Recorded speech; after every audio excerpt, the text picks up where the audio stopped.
Se você quer entender mais acerca da verdadeira natureza de Deus, simplesmente olhe para Jesus. Em São João capítulo 14, versículos 9 e 10, ele disse: "Quem vê a mim, vê o Pai. As palavras que eu vos digo, não as digo por mim mesmo, mas o Pai que permanece em mim faz as obras." Você já viu Jesus irar-se com os pecadores? Já o viu furioso com as prostitutas ou com os coletores de impostos? Ele repreendeu a mulher junto ao poço que teve 5 maridos? Ou a mulher que foi surpreendida em adultério? Bem, ele às vezes ficava irado, sim, mas com os escribas e fariseus que se achavam os donos da verdade, que tinham o coração endurecido e que resistiam à graça. Mas era sempre bondoso e amoroso com os pecadores e os marginalizados pela sociedade. Então, essa é a natureza de Deus que Jesus manifestou, a natureza de seu Pai. Jesus demonstrava tal graciosidade que os que o odiavam o rotularam sarcasticamente de amigo de pecadores. Isto para questionar sua integridade. Mateus 11, 19, você encontra isso.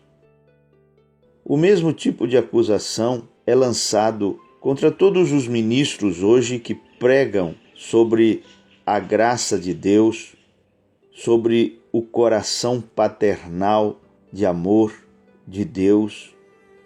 As pessoas usam todos os tipos de nomes horríveis contra os pregadores da graça, todo tipo de acusação terrível, como sendo eles complacentes com o pecado, darem às pessoas licença para pecar, desculpas para viver uma vida em desordem, etc. Mas isso não poderia estar mais distante da verdade. Não poderia. Todos os pregadores da graça, assim como a própria graça, são contra o pecado de uma maneira forte, porque o pecado traz consequências destrutivas e isso não é bom para as pessoas. Mas como os pregadores da graça carregam dentro de si mesmos, de seus corações, amor pelas pessoas, amor por Deus, então é por isso que estão contra o pecado e suas consequências destrutivas. Aqueles que odiavam Jesus o chamavam de amigo de pecadores, mas o que pretendia ser um rótulo depreciativo é, na verdade, uma bela imagem de sua graça. Entenda que a graça não afasta o pecador, ela o persegue. Enquanto o pecador tiver fôlego, ali estará a graça batendo na porta de seu coração. A graça não isola aqueles que erram, ela os abraça e os cura, gerando verdadeira transformação interior. A graça não condena os que estão lutando contra o pecado, mas ela produz a santidade. Assim como meu Senhor Jesus, eu também quero ser conhecido como um amigo dos pecadores. Os pecadores só encontram desespero, julgamento e condenação na lei, mas encontram esperança, alegria e liberdade em Jesus. Ele lhes mostrou a sua graça e ela os transformou. E eles deixaram de ter uma vida de pecado e passaram a ter uma vida de santidade. Jesus nunca foi complacente com os pecados deles. 1000 vezes não.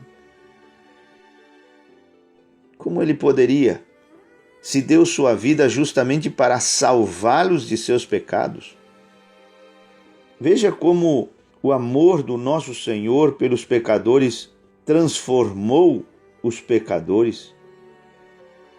Quando ele se tornou amigo do corrupto coletor de impostos, Zaqueu, ele se convidou para ir à casa de Zaqueu, amou-o e demonstrou-lhe graça.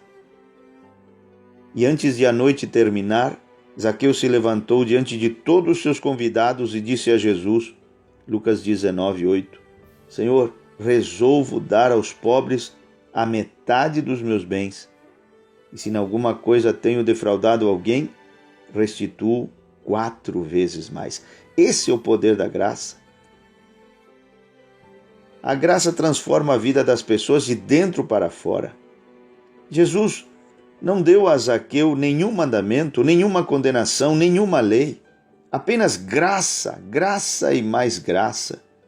E o coração de Zaqueu foi transformado para sempre. Isto porque a graça produz verdadeira santidade e traz verdadeira transformação.